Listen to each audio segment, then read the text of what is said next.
Israel's Prime Minister Benjamin Netanyahu is seeking immunity from prosecution in 3 separate corruption cases ahead of the country's election in March. Netanyahu was formally indicted on charges of bribery, fraud, and breach of trust last month.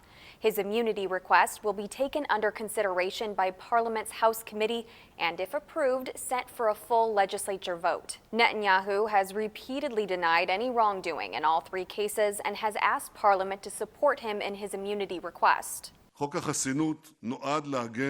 The immunity law is intended to protect elected officials from fabricated legal proceedings, from political indictment intended to damage the will of the people. Netanyahu's political rival in this upcoming election, Benny Gantz, is condemning the request. On Twitter, Gantz says, "I never imagined that we would reach the day when the Israeli Prime Minister refrained from appearing before the law."